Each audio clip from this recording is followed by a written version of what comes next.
કેમ છો વાલા બાળકો? મજામાં ને? હા, મજામાં જ છો. પાવર ઓફ મેથ્સ યુટ્યુબ ચેનલમાં આપનું હાર્દિક સ્વાગત છે. મિત્રો, આજે આપણે ધોરણ 7 ની અંદર 7મું પ્રકરણ રાશિઓની તુલનામાં છેલ્લા બે એક્ઝામ્પલ જોવાના છે. છેલ્લા બે એક્ઝામ્પલ મોસ્ટ આઈએમપી એક્ઝામ્પલ છે. તો આપણે દાખલાની શરૂઆત કરીએ. દાખલાની શરૂઆત કરતા પહેલા તમને ખાસ સૂત્ર આવડતા હોવા જોઈએ.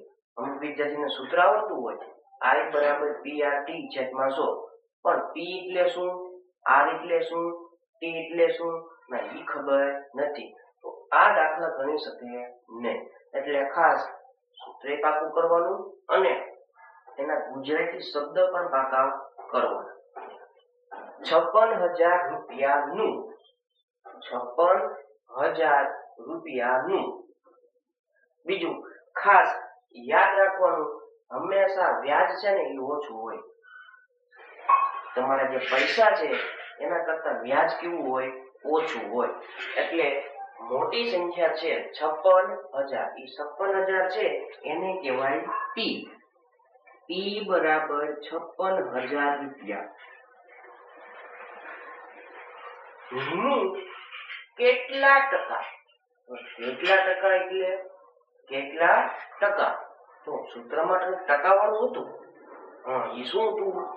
R હતું. ટકા વાળું એટલે શું હોય? R. ઈ ખબર નથી. વ્યાજના દરે 2 વર્ષનું, અહીંયા શબ્દ આવ્યો છે વર્ષ. વર્ષને આપણે શું કહીએ છીએ? T. T બરાબર 2 વર્ષ નું વ્યાજ 280 રૂપિયા થશે. એટલે આ પૈસા 56,000 છે, આ કેટલા છે? 280 રૂપિયા. એમાં મોટી સંખ્યા હોય એને કહેવાય P, નાની સંખ્યા હોય રૂપિયા વાળી એને કહેવાય I. I બરાબર 280 રૂપિયા.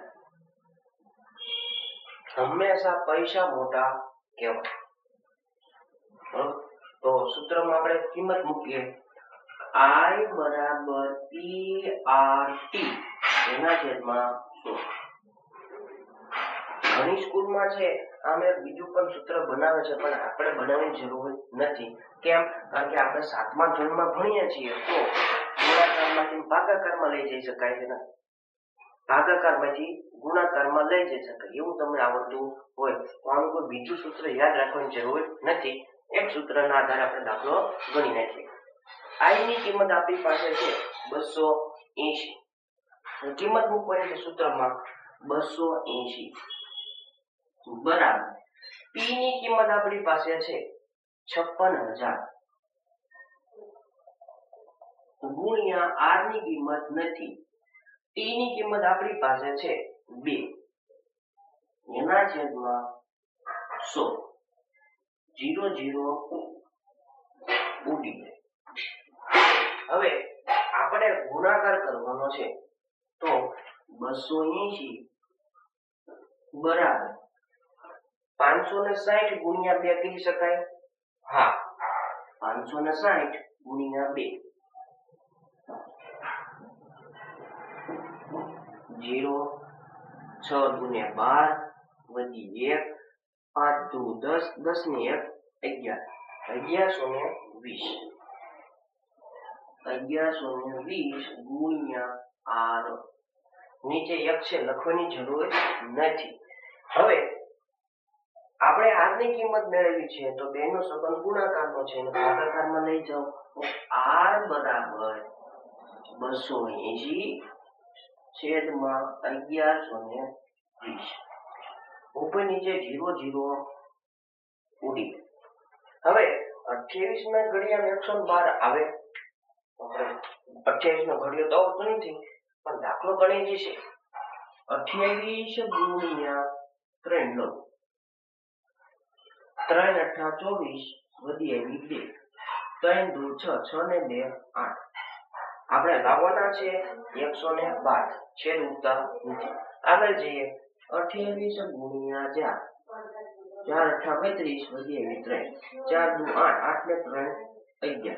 તો 28 ના ઘડિયા 112 આવે છે ત્યારે આવે છે 4 તો છેદ ઉડી ગયા 28 ચોક તો r બરાબર 1 ના છેદમાં 4 બરાબર પાછળ છે પાઠ્યપુસ્તકમાં આવો જવાબ નથી અને ભાગાકાર કરીએ એટલે જવાબ આવે 0.25 આ શેમાં હોય ટકામાં હોય